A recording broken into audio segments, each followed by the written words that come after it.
ಇದೆ. ಹಾಗಾದರೆ ಇದು ನಮಗೆ ಸಂಚಕಾರವೇ ಸರಿ. ಬಂದವರನ್ನು ಹೀಗೆ ಬಿಡುವುದಕ್ಕಾಗುತ್ತದೆ?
ಅವರ ಮಾಂಸವನ್ನು ತಿನ್ನಬೇಕು. ಹೇಗೆ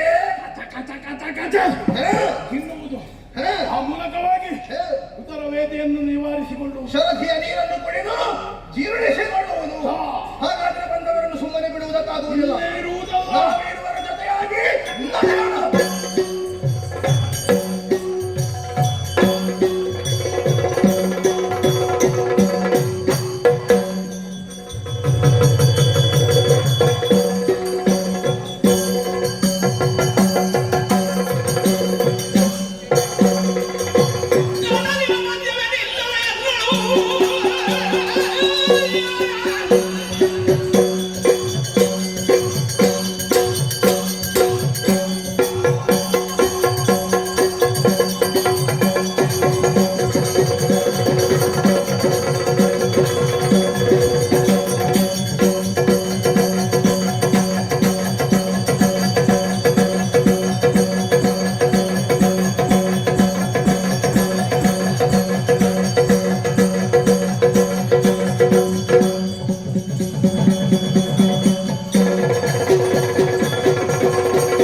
ಕೊಂದು ತುಂಡು ತುಂಡು ಮಾಡಿ ಪದಾರ್ಥ ಮಾಡಿ ತಿನ್ನುವಾಗ ಯಾರು ಬರ್ತಾರೆ ನೋಡು.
ಬಿಸಿಲಿನಲ್ಲಿ ಒಣಗಿಸಿ ಈ ಮಳೆಗಾಲದಲ್ಲಿ ತಿಂತೇನೆ.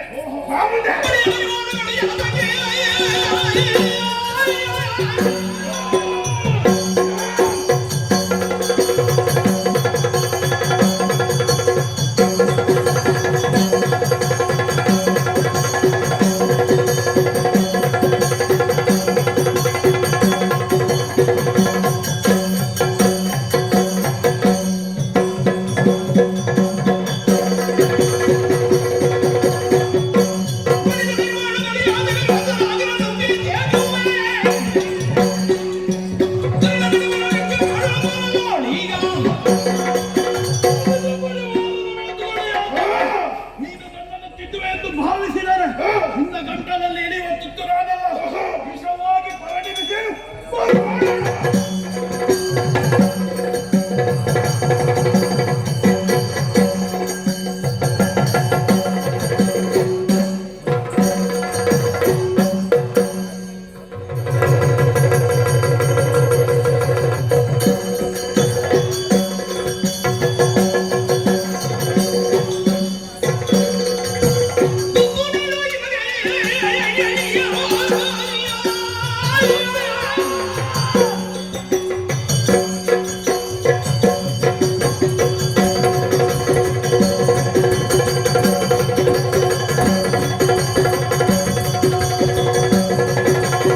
ಓಹೋ, ನಿನ್ನ ದೊರೆ ದುಂದುಬಿಯ ಹೊಳಿತಾಯ್ತು. ಎಲೆ ಜಗಮು, ಏನು? ನಿನ್ನನ್ನು ತುಂಡು ತುಂಡುಗಳಾಗಿ ಬೇರ್ಪಡಿಸಿ ಹೇ?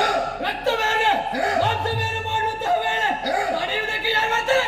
ನಿನ್ನ ಖಡ್ಗವನ್ನು ಎತ್ತುವುದಕ್ಕಿಂತ ಮುಂಚಿತವಾಗಿ ಬಲಿಷ್ಠವಾದಂತಹ ರೆಕ್ಕೆಯಿಂದ ಬಡಿದು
ಅಪ್ಪ, ಏನು ಮೀನು ಅಂತ ಹೇಳಿದ್ರೆ ಹೀಗಲ್ಲ. ಹೀಗೆಯೇ ನಾವಿದ್ದ ಮೀನನ್ನು ಕಂಡದ್ದೇ ಇಲ್ಲ ಅಂತ. ನಮ್ಮಲ್ಲಿ ಒಂದು ಪ್ರಯೋಗ ಉಂಟು. ಏನು? ನೀರಲ್ಲಿ ಬಿದ್ದವರಾಗಿ ಮಾಡ್ತಾರೆ ಅಂತ. ಹಾ? ಅದು ಇಲ್ಲಿ ಸತ್ಯವಾಗಿ ಪರಿಣಮಿಸಿದೆ. ನಾವು ನೀರಲ್ಲಿ ಬಿದ್ದವರಾಗೆ ಮಾಡಿದ್ದಲ್ಲ, ನೀರಲ್ಲೇ ಇರುವುದು. ಅಯ್ಯ, ನಿಮ್ಮದೊಂದು ನಡೆ. ಒಂದು ಕಾಲು ಹೋದ್ರೆ ಇನ್ನೊಂದು ಬರುವುದಿಲ್ಲ. ನಿಮ್ಮ ಬಾಲದೊಂದಿಗೆ ತಲೆ ಬರುವುದಿಲ್ಲ, ತಲೆ ಹೋದ್ರೆ ಬಾಲ ಬರುವುದಿಲ್ಲ. ಅದು ಹೇಗೆ ಬರುವುದು? ತಲೆ ಇರುವುದು ಮುಂಭಾಗದಲ್ಲಿ, ಬಾಲ ಇರುವುದು ಹಿಂಭಾಗದಲ್ಲಿ. ಅದನ್ನೆರಡು ಬೇರೆ ಬೇರೆ ಮಾಡಿದ್ರೆ ಇನ್ನೊಂದು ಕೂಡಿತ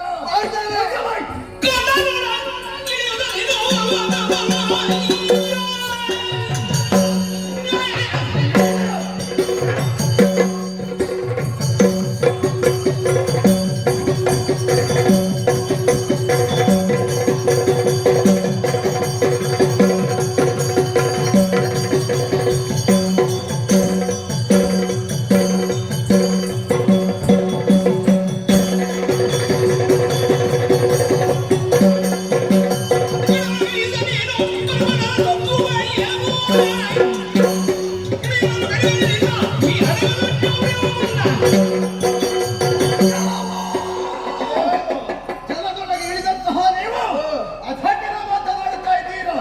ಮೆಚ್ಚಿದ ನಿಮ್ಮ ಪೌರುಷಕ್ಕೆ ಸಾಮಾನ್ಯ ಮೀನುಗಳಲ್ಲ, ಒಡಬಾನಲ ಧೂಮಕೇತು ಒಂದೇ ಶರಧಿಯಲ್ಲಿ ಜಾಗ ಸಾಕಾಗುವುದಿಲ್ಲದ ಕಾರಣಕ್ಕಾಗಿ ಪೂರ್ವ ಶರಧಿಯಲ್ಲಿ ಪಶ್ಚಿಮ ಶರಧಿಯಲ್ಲಿ ಬೇರೆ ಬೇರೆಯಾಗಿದ್ದವರು ಬಣ್ಣ ಬಣ್ಣದ ಮೀನುಗಳು ಇರುವುದಕ್ಕಿಲ್ವೇನೋ? ಇರುತ್ತದೆ. ಎರಡು ಒಂದೇ ರೀತಿ ಇರಬೇಕಾಗಿಲ್ಲ. ಅಧಿಕ ಪ್ರಸಂಗದ ಮಾತನಾಡಿದೆ ಅಂತಾದ್ರೆ ಕಾಲು ಹಿಡಿದು ನೆಲಕ್ಕೆ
ಎಲ್ಲ ಮತ್ಸ್ಯಗಳೇ, ಏನಂತ ಭಾವಿಸಿದ್ದೀರಿ ನನ್ನನ್ನು?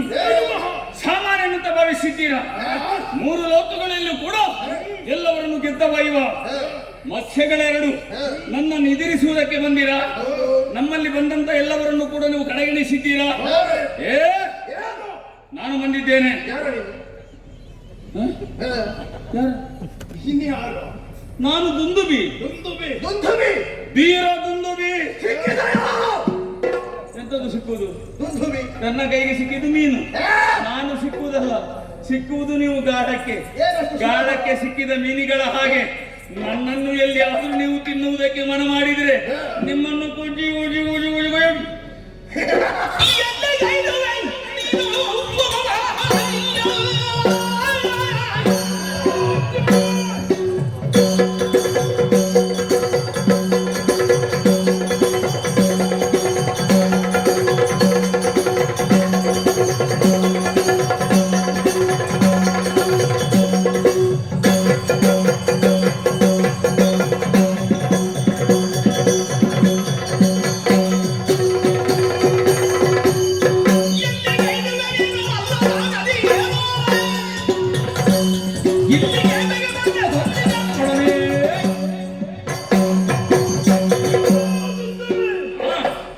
ಸೇನೆಯಲ್ಲಿ ನೀನಿನ್ನು ಶಿಶು ಎನ್ನುವುದನ್ನು ನಿನ್ನವರು ನಮ್ಮೊಡನೆ ಯುದ್ಧಕ್ಕೆ ಬಂದಾಗಿ ಅರಿತಿದ್ದೇನೆ.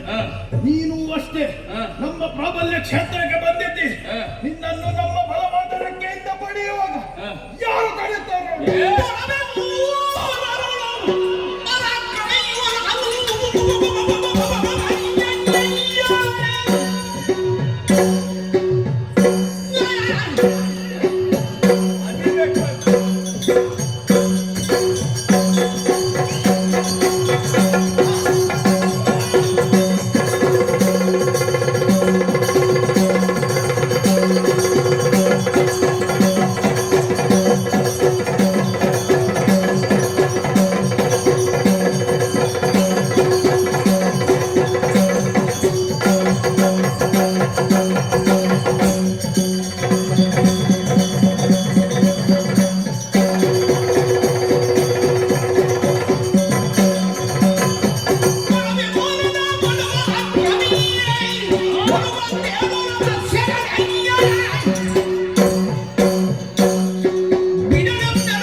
ನೀವು ಕಡಲಿನ ಆಳದಲ್ಲಿರುವವರು. ನಾವೆಲ್ಲ ಬಲೆ ಹಾಕಿ ಬೀಸಿದ್ರೆ ಬಲೆಯೊಳಗೆ ಸಿಕ್ಕುವಂತ ಮೀನುಗಳ ಹಾಗೆ ನಿಮ್ಮ ಸಾಮರ್ಥ್ಯವನ್ನು ನೀವು ಹೊಗಳ್ತಾ ಇದ್ರೆ ನನಗದು ಲಕ್ಷ್ಯವೇ ಅಲ್ಲ. ನಿಮ್ಮನ್ನು ಹಿಡಿದು 3 ತುಂಡು ಮಾಡಿ ಬಾಣಲೆಯಲ್ಲಿ ಹಾಕಿ ಎಣ್ಣೆ ಹಾಕಿ ಹುರಿದು ತಿನ್ನುವಾಗ ಕೇಳುವವ ಯಾರು?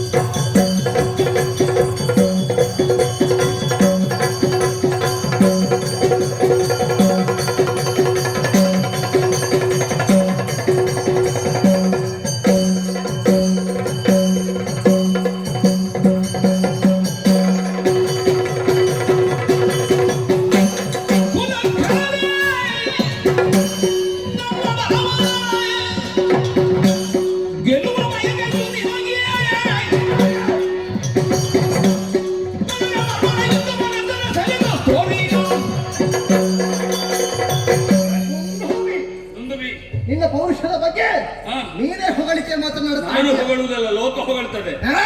ಏನು? ಲೋಕ ನಮ್ಮನ್ನು ಕೂಡ ಹೊಗಳುತ್ತದೆ. ಆದ್ರೆ ನಮ್ಮ ಸಾಮರ್ಥ್ಯದ ಬಗ್ಗೆ ಅರಿವಿಲ್ಲದೆ ನೀವು ನಮ್ಮ ಜೊತೆ ಕಾದಾಟಕ್ಕಾಗಿ ಬಂದಿದ್ದೀರಿ. ಹೌದು, ಇದೆಂಬುದಂತೂ ಸ್ಪಷ್ಟ. ನಿನಗೆ ಹೇಳಿಕೊಟ್ಟವ ಯಾರು? ನಿನ್ನ ಮಂತ್ರಿ. ನನ್ನ ಮಂತ್ರಿ ಏನ್ ಹೇಳಿದ? ಪೂರ್ವ ಸಮುದ್ರದಲ್ಲಿ ಉತ್ತರ ಸಮುದ್ರದಲ್ಲಿ 2 ಮೀನುಗಳು ಉಂಟು ಅಂತ ಹೇಳಿ ನಾನೆಣಿಸಿದ ತುಂಡು ತುಂಡು ಮಾಡಿ ತಿನ್ನು ಅಂತ ಹೇಳಿ. ಏನು ನಿನ್ನ ಬಾಣಲೆಗೆ ಸಿಕ್ಕುವಂತಹ ಮೀನುಗಳನ್ನು ಹಾಗೆ ಭಾವಿಸಿದೆಯಾ? ಮತ್ತೆ ಎಂತದ್ದು? ಖಂಡಿತವಾಗಿಯೂ ಅಲ್ಲ. ಎಲ್ಲಿಯಾದ್ರೂ ಹೋಗಿ ನಿನ್ನ ಊರಿನಲ್ಲಿ ಹೊಳೆ ಬದಿಯಲ್ಲಿ ಹೋಗಿ ಗಾಳವನ್ನು ಹಾಕು. ಸಿಕ್ಕೀತು, ಆದ್ರೆ ನಾವು ಸಿಗುವಲ್ಲ. ಏನು ಅವನ ಅಂತಿಮ ಯಾತ್ರೆಗೆ ಕಿರುಕಾಡಿ ನಿನ್ನ ಅಪ್ಪನಿಗೆ ನೋಡ, ಕಿರುಕಾಣಿಕೆ ನಾವು ಕೊಡಬೇಡ, ಅವರನ್ನು ಪಾಲಿತ ಮಾಡುವ.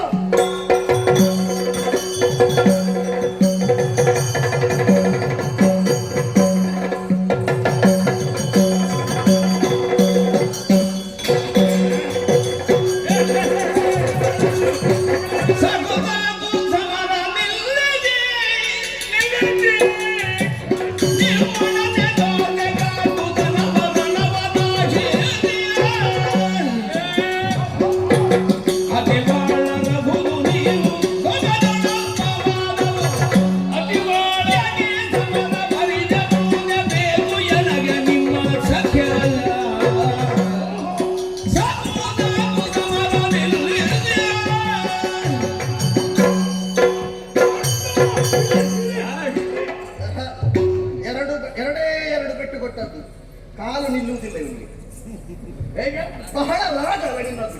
ಎದಕ ರಾಗ ನಿನ್ನದು? ಕಾಲು ನಿಲ್ಲುವುದಿಲ್ಲ. ಹಾ, ನೀನು ನೀರಲ್ಲಿರುವುದು, ಹಾ, ನಾನು ಭೂಮಿಯ ಮೇಲೆ ಇರುವುದು. ಹಾ. ನೀರಲ್ಲಿ ನನ್ನ ಕಾಲು ನಿಲ್ಲುವುದು ಹೇಗೆ ಒಮ್ಮೆ ಹೇಳಲು? ಹಾ. ನೀನು ಭೂಮಿಯ ಮೇಲೆ ಇರುವುದು, ಹೌದು. ನೀರಿಗೆ ಇಳಿಯುವುದಕ್ಕೆ ನಾವು ಬಿಟ್ಟದ್ದೇ ಇಲ್ಲ. ಹ. ನಾನು ನೀರಿಗಿಳಿದು ನಿಮ್ಮನ್ನು ನೋಡುವುದಕ್ಕೆ ಬಂದವ. ಹಾ. ಮತ್ತೆ ನೀನು ಹೇಗೆ ಹೇಳುದು? ಏನು? ಏಪು ಕೂಡ ಏಯ್! ಹೌದಾ? ಬಾ, ಯುದ್ಧ ಮಾಡು. ಯುದ್ಧ ಇಲ್ಲ. ಹಾ. ನಾನು ಯುದ್ಧವನ್ನು ನಿಲ್ಲಿಸಿದ್ದೇನೆ. ಯುದ್ಧಕ್ಕೆ ಹೋಗು. ಉದ್ದಕ್ಕೆ ಹೋಗುವುದಿಲ್ಲ. ಹಾ. ನೀವು ಏನಿದ್ರು ಕೂಡ ಮೇಲೆ ಬರುವುದಿಲ್ಲ. ಮೇಲೆ ಬಂದರೂ ಅಲ್ಲಿವರೆಗೆ ಮಾತ್ರ. ಹಾ. ಅಲ್ಲಿಂದ ಮತ್ತೆ ನಿಮ್ಮದ್ದಿಲ್ಲ. ನನ್ನದು ಉದ್ದಕ್ಕೆ, ನನ್ನದ್ದು ಯಾರು ಹೇಳಿದ್ರು ನಾವು ಮೇಲೆ ಬರುವುದಿಲ್ಲ ಅಂತ? ಓ, ಅಲ್ಲಿ- ಓ, ಅಲ್ಲಿ ಎಲ್ಲ ತಿರುಗಾಡಿಕೊಂಡು ಬಂದವರು. ಹೌದು. ಹಾ. ನಿಮಗೆ ಸ್ವಲ್ಪ ಹೊತ್ತು ಮಾತ್ರ ನೀರಿನ ಮೇಲೆ, ಹಾ. ಮತ್ತೆ ನೀರ ಒಳಗೆ ಅಲ್ವಾ? ಹಾಗೆ ನಾವು ನಿನಗೆ ನೀರು- ಸ್ವಲ್ಪ ಹೊತ್ತು ಮಾತ್ರ ನೀರಿನ ಒಳಗೆ, ಮತ್ತೆ ಮೇಲೆ ಅಲ್ವಾ? ನಾವು ನೀರಿನ ಒಳಗೆ ಹೊಕ್ಕಿದ್ರೆ ಹಾ. ಏನು ಮಾಡಬೇಕು ಹಾ. ಅದನ್ನು ಮಾಡಿಯೇ ಬರುವುದು. ಆದ್ರೆ ಏನೇನು ಮಾಡಿದ್ರು ನಿಮ್ಮಿಂದ ಕೂಡ್ಲಿಲ್ಲ. ಕೂಡ್ಲಿಲ್ಲ ಅಂತಲ್ಲ, ಹಾ. ನೀವು ಇಬ್ರು ಇದ್ರಿ ಅಲ್ಲ, ಹಾ. ನೀವು ಮುಂದೆ ಒಂದು ಆದ್ರೆ ನೀನು ಒಬ್ಬನೇ ಬಂದದ್ದಲ್ಲ, ಆಹಾ. ಅನೇಕರು ಬಂದಿದ್ರು, ಅನೇಕರು ಬಂದಿದ್ದರು. ಎಲ್ಲರನ್ನು ಓಡಿಸಿದ್ದೇವೆ. ಆ, ಹಾ. ಬಹು ಸಾಹಸವಂತರು ಅಂತ ನಾನು ತಿಳ್ಕೊಂಡಿದ್ದೇನೆ. ಹಾ. ಅಪ್ಪಪ್ಪ, ನಿಮ್ಮ ಸಾಮರ್ಥ್ಯವನ್ನು ನಾನು ಮೆಚ್ಚಿಕೊಂಡಿದ್ದೇನೆ. ಇಷ್ಟರವರೆಗೆ ಇಷ್ಟು ಲಕ್ಷ ಸಂಖ್ಯೆಯಲ್ಲಿರುವಂತಹ ಒಂದು ಮತ್ಸ್ಯ ಸಂತತಿಯಲ್ಲಿರುವಂತ ಯಾರಾದರೂ ಒಬ್ಬರು ನಿಮ್ಮನ್ನು ಹೊಗಳಿದ್ದುಂಟ? ನಿನಗೆ ಗೊತ್ತಾಗುವಾಗ ಸ್ವಲ್ಪ ತಡ ಆಯ್ತು. ಯಾರಾದ್ರೂ ಹೊಗಳಿದ್ದನ್ನು ಹೇಳಂತೆ ಹಾ? ನೋಡು. ನಿಮ್ಮ ಎಲ್ಲರೂ ಭಯದಿಂದ ಹೊಗಳುತ್ತಾರೆ, ತೆಗಳುವವರು ಯಾರಿಲ್ಲ. ನಿನಗೆ ಭಯ, ನಿಮ್ಮ ಭಯ ಯಾರಿಗುಂಟು? ಎಲ್ಲರಿಗೂ ಇದೆ. ಏ, ಏನು? ಸಮುದ್ರದಲ್ಲಿರುವಂತಹ ದೊಡ್ಡ ತಿಮಿಂಗಿಲ ಬಾಯನ್ನು ಆಕಳಿಸ್ತಾ ಇರ್ತದೆ. ಯಾಕೆ? ಯಾಕೆ? ತನ್ನ ಆಹಾರ ನನ್ನ ಬಾಯಿಯೊಳಗೆ ಬರಲಿ ಅಂತ ಹೇಳಿ. ಅದೇ ರೀತಿಯಲ್ಲಿ ನಾವು ಭಯನ್ನು ಆಕಳಿಸಿದ ಕ್ಷಣ ಹಾ. ಆಹಾರವಾಗಿ ನೀನು ಕಾಣ ಸಿಕ್ಕಿದೆ. ನಾನು ಕಾಣ ಸಿಕ್ಕಿದ್ದಲ್ಲ, ಮತ್ತೆ? ನಿಮ್ಮ ಬಾಯಿಯಡೆಗೆ ನಾನು ಬಂದದ್ದು ನಿಮ್ಮ ಬಾಯನ್ನು ಹಿಡಿದು ಎಳೆಯುವ ಅಂತ ಹೇಳಿ. ಸಾಧ್ಯವಾಯಿತಾ? ಸಾಧ್ಯವಾಗಲಿಲ್ಲ. ಹಾ. ಯಾಕೆಂತೇಳಿ ನೀವು ಇಬ್ಬರಿದ್ರಲ್ಲ. ಹಾ. ಹ? ಏನು? ನನ್ನ ಕೈ ನೋಡಿದ್ಯಾ? ಹಾ. ಎಷ್ಟುಂಟು ಗೊತ್ತಾಗಿದ? ಎಷ್ಟುಂಟು ನೋಡಂತ ಲೆಕ್ಕ ಮಾಡಂತೆ. ಒಮ್ಮೆ ಒಮ್ಮೆ ಲೆಕ್ಕ ಮಾಡು. ನೋಡು. ಅಣ್ಣ ಎಷ್ಟು? 300. ಎಂತದ್ದು 300? 300 ತಲೆ. ನಾನು ಗಣಿತದಲ್ಲಿ ಸ್ವಲ್ಪ ಹಿಂದೆ. ಕೈ ಎಷ್ಟು? 3000. 3000 ಕೈ, 300 ತಲೆ. ನನಗೆ ಎಲ್ಲಿ ಯಾವಾಗ ಹೋರಾಡಬೇಕು ಅಂತ ಗೊತ್ತಾಗಲಿಲ್ಲ. ನನಗೆ ತುಂಬಾ ಇದು ಇದು ಅಲ್ಲ, ಎಂತದ್ದು ನಿನಗೆ ಕಷ್ಟ ಆಗುವುದಿಲ್ವೇನೋ 300 ತಲೆ ಇದ್ದುಕೊಂಡು ದಿನನಿತ್ಯದ ಕೆಲಸವನ್ನು ಮಾಡಿಕೊಳ್ಳುವುದಕ್ಕೆ? ಇಲ್ಲಪ್ಪ, ಅದು ನನ್ನಲ್ಲಿ ಇರುದಲ್ಲ, ನಿನಗೇನು ಕಷ್ಟ? ಇರ್ಲಿ, ಏನು? ಬಹಳ ಸಾಮರ್ಥ್ಯವಂತರು ನೀವು. ಹಾ. ಒಳ್ಳೆದಾಯ್ತು. ಈ ಸಮುದ್ರದಲ್ಲಿ ನಿಮ್ಮಂತ ವೀರ ಮತ್ಸ್ಯಗಳು ಬೇಕು ನನಗೆ. ಹಾಗಾದ್ರೆ ಆಯ್ತಲ್ಲ, ಹೋಗು. ನೀ ಸೋತಾಯ್ತಲ್ಲ. ನಾನು ಸೋತದ್ದಲ್ಲವೋ, ಮತ್ತೆ ನಾನು ಸೋತ ಹಾಗೆ ಮಾಡಿದ್ದು. ಆಹಾ. ಯಾಕೆ ಅಂತ ಕೇಳಿದ್ರೆ ನಿಮ್ಮಂತವ ಇರುವರು ಬೇಕು ನನಗೆ. ನಿನಗೆ ಮತ್ತೆ ಯಾವುದಕ್ಕೆ? ನಮ್ಮಲ್ಲಿ ಇಲ್ಲ ಅಂತ ಹೇಳ್ತಾ ಇದ್ರು, ಬೇಡ್ತಾ ಇದ್ರು, ಕೇಳ್ತಾ ಇದ್ರು. ಹೇಗೆ? 1-2 ಜನ ಬೇಕು ನಮಗೆ ಅಂತ. ಹೌದು, ಇನ್ನೂ ಜನಗಳು ಗರಗರ ತಿರುಗುವವರು ಬೇಕು ಅಂತ. ಹಾ. ಹಾಗೆ ನಮ್ಮಲ್ಲಿ ನನ್ನ ಮಂತ್ರಿಗಳು ಹೇಳಿದ್ರು. ಮಂತ್ರಿಗಳು ಹೇಳುವುದನ್ನು ಕೇಳಿದೆ ನಾನು. ಎಲ್ಲಿಂದ ಹುಡುಕುದು? ಎಲ್ಲಿ ಹುಡುಕಿದ್ರು ಸಿಕ್ಕುವುದಿಲ್ಲ. ಸಿಕ್ಕಿ ಆಯ್ತಲ್ಲ. ಈಗ ಸಿಕ್ಕಿದ್ರೆ ನೀವು ಹಾ. ಬೇಕು ನನಗೆ. ಹಾ. ನಿಮ್ಮನ್ನು ಇನ್ನು ಬಿಡುವುದಿಲ್ಲ. ಅಂದ್ರೆ ನೀವು ನನಗೆ ಬೇಕು. ನಿಮ್ಮಲ್ಲಿ ನನ್ನದೊಂದು ಸಂಧಾನ. ಸಂಧಾನ ಹೌದು. ನಿನ್ನಲ್ಲಿ? ಹಾ. ಸರಿ. ಆದೀತಾ? ಆದೀತು. ನನ್ನ ಪರಾಕ್ರಮವನ್ನು ಒಪ್ಪಿಕೊಂಡಿದ್ದೀರಾ? ಒಪ್ಪಿಕೊಂಡಿದ್ದೇವೆ. ನನ್ನ ಪರಾಕ್ರಮ ಒಪ್ಪಿಕೊಳ್ಬೇಕು ಅಂತಿಲ್ಲ, ನಿಮ್ಮ ಇಲ್ಲ, ನೀನು ಕೂಡ ಸಾಹಸಿಗನೇ ಹೌದು. ಆದರೆ ಒಂದು ಮಾತು, ಏನು? ಸಂಧಿ ಮಾಡಿದರೆ ಮಾತ್ರ ಸಾಕಾಗುವುದಿಲ್ಲ. ಏನಾಗಬೇಕಿನ್ನು? ಒಬ್ಬರ ಕಷ್ಟಕ್ಕೆ ಇನ್ನೊಬ್ಬರು ಒದಗಿ ಬರಬೇಕು. ಅದೇ ತುಲ್ಯಾರಿ ಮಿತ್ರ. ನಿನ್ನ ಕಷ್ಟಕ್ಕೆ ನಾವು, ನನ್ನ ಕಷ್ಟಕ್ಕೆ ನೀವು ಒದಗಿ ಬರುತ್ತಿ ಅಂತಾದ್ರೆ ಒಂದು ಭಾಷೆ ಬೇಕು. ನನ್ನದು ಸಂತೋಷ ತಾನೆ? ಸಂತೋಷ. ಯಾವಾಗ ಕಷ್ಟ ಬಂದು ನನ್ನನ್ನು ನೆನವರಿಸಿಕೊಂಡ್ರೆ ಸಾಕು, ನಾವು ನಿನ್ನ ಕಣ್ಣು ಇರ್ತೇವೆ. ಹಾಗಿದ್ರೆ ನನ್ನ ಹೇಳೋಣ.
ಧರ್ಮೋ ರಕ್ಷತಿ ರಕ್ಷಿತ.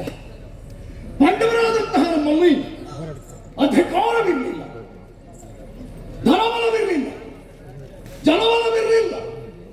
ಆದರೂ ದೈವ ಬಲ ಮಾತ್ರ ಪೂರ್ಣವಿತ್ತು. ನಮಗದಾಗಿದಂತಹ ಎಲ್ಲಾ ಸಂಕಷ್ಟದಿಂದ ನಾವು ಪಾರಾಗುವುದೇ ದೇವರ ದಯೆಯಿಂದ ಎನ್ನುವಂತಹ ಸತ್ಯವನ್ನು ಯಾವತ್ತೂ ಮರೆಯಲಾರೆ. ಆಗುವುದಕ್ಕಾರದು ಹುಟ್ಟಿದ್ದು ಮಾತ್ರ ಕಾರ್ಯ. ಮತ್ತೆ ನಾಡನ್ನು ಸೇರಿದೆವು. ಅಣ್ಣ ತಮ್ಮಂದಿರ ಮಕ್ಕಳು ಅನ್ಯೋನ್ಯತೆಯಿಂದ ಒಂದೇ ಸೂರ್ಯನಡಿಯಲ್ಲಿ ಬದುಕಬೇಕಿತ್ತು.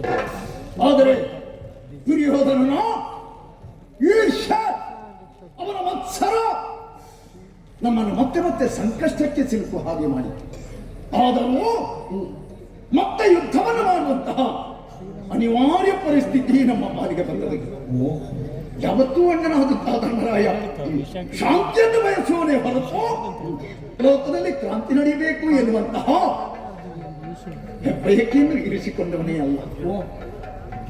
ಯುದ್ಧಕ್ಕೆ ಅನಿವಾರ್ಯವಾಗಿ ನಾವು ಬರೆಯಬೇಕಾಯಿತು. ಧರ್ಮಕ್ಷೇತ್ರವಾದಂತಹ ಕುರುಕ್ಷೇತ್ರದಲ್ಲಿ 18 ಅಕ್ಷೋಹಿಣಿ ಸೇನೆ ಯುದ್ಧಕ್ಕೆ ಸನ್ನದ್ಧವಾಯಿತು. 7 ಅಕ್ಷೋಹಿಣಿ ಸೇನೆ ಪಾಂಡವರಾದಂತಹ ನಮ್ಮ ಸಹಾಯಕ್ಕೆ ಬಂದಿತ್ತು. 11 ಅಕ್ಷೋಹಿಣಿ ಸೇನೆ ಕೌರವನ ಬೆಂಬಲಕ್ಕೆ ನಿಂತಿತ್ತು. 18 ದಿನಗಳ ತನಕ ಘನಘೋರವಾದಂತಹ ಯುದ್ಧ ನಡೆಯಿತು. ಭಾರತ ಸಂಘರ್ಷ. ಭಾರತ ಅಣ್ಣ ತಮ್ಮಂದಿರ ಮಕ್ಕಳು ಧರಣಿಗೋಸ್ಕರ ಸಂಗ್ರಾಮವನ್ನು ಮಾಡಿದ್ರು ಹೀಗೆಂದು ಕೆಲವರು ಹೇಳಿದ್ರೆ, ಇನ್ನು ಕೆಲವರು ಹಾಗಲ್ಲ, ಅದು ಧರ್ಮಾಧರ್ಮದ ಸಂಘರ್ಷ ಹೀಗೆಂದು ಜ್ಞಾನಿಗಳು ಹೇಳಿದ್ರು. ಜಯವೇನೋ ನಮ್ಮ ಪಾಲಿಗೆ ಬಂದೊದಗಿತ್ತು. ಧರ್ಮ ಸಿಂಹಾಸನವನ್ನು ಏರಿದಂತಹ ಅಣ್ಣ ಧರ್ಮಜ ಒಂದು ದಿನವೂ ಸಂತೋಷದ ನಿಟ್ಟುಸಿರನ್ನು ಬಿಟ್ಟದ್ದಿಲ್ಲ. ನಮ್ಮಿಂದಾಗಿ ಹಿರಿಯರು ಈ ಲೋಕವನ್ನು ಬಿಡಬೇಕಾಯಿತು. ನಮ್ಮಿಂದಾಗಿ ಅನೇಕ ಮಂದಿಗಳು ಪ್ರಾಣವನ್ನು ಬಿಡುವಂತಹ ದುಸ್ಥಿತಿ ಬಂದೊದಗಿತಲ್ಲ. ಆ ಪಾಪದ ಭೀತಿ ಅವನನ್ನು ಕಾಡಿತು. ಆ ಸಂದರ್ಭ ವೇದವ್ಯಾಸರು ಬಂದರು.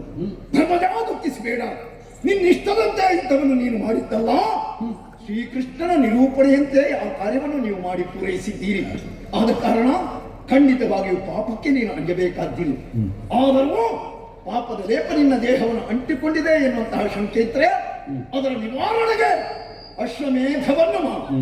ಬ್ರಾಹ್ಮಣರನ್ನು ಕರೆದು ಭೋಜನವನ್ನಿತ್ತು ದಾನ ದಕ್ಷಿಣೆಗಳಿಂದ ಸಂತೃಪ್ತಿ ಪಡಿಸಿದೆ ಅಂತಾದ್ರೆ ಪಾಪದಿಂದ ಬಿಡುಗಡೆ ಹೊಂದಿ ಅಂತ ತಿಳಿಯ ಹೇಳಿದಾಗ ಅಣ್ಣ ಕಾರ್ಯವನ್ನು ಮಾಡುವುದಕ್ಕೆ ಸಿದ್ಧನಾದ ಬದ್ಧನಾದ. ಶ್ರೀಕೃಷ್ಣ ಸ್ವಾಮಿಯನ್ನು ಕರೆಸಿಕೊಂಡ, ಅವನ ಸಲಹೆಯನ್ನು ಪಡೆದುಕೊಂಡ. ಭದ್ರಾವತಿ ವನಶ್ವನ ಅಧೀನದಲ್ಲಿರುವಂತಹ ಉತ್ತಮವಾದಂತಹ ಕುದುರೆಯನ್ನು ತಂದದ್ದಾಯಿತು. 7 ಸರದಿಯ ಜನದಿಂದ ಅದನ್ನು ಮೀಸಿದ್ದಾಯಿತು. ನಮ್ಮಣ್ಣ ಈ ತನಕ ಗಳಿಸಿದಂತಹ ಕೀರ್ತಿಯ ಫಲಕವನ್ನು ಕುದುರೆಯ ಹಣೆಗೆ ಬಿಗಿದದ್ದಾಯಿತು. ಕುದುರೆಯ ಬೆಂಗಾವಲಿಗೆ ಯಾರು ಹೋಗುವುದು ಎನ್ನುವಂತಹ ಪ್ರಶ್ನೆ ಬಂದಾಗ ಅರ್ಥನೇ ಸಮರ್ಥ ಎನ್ನುವಂತಹ ಒಕ್ಕೊರಲಿನ ಸ್ವರ ಕೇಳಿಸಿ ಬಂತು. ಹೊರಟು ನಿಂತಿದ್ದೇನೆ, ಅನೇಕ ದೇಶಾಧಿಕಾರನ್ನು ಗೆದ್ದಿದ್ದೇನೆ. ಎಲ್ಲಿ ನನ್ನ ಜೊತೆಯಲ್ಲಿರುವಂತಹ ವೀರ ಪ್ರವೃತ್ತಿಗಳು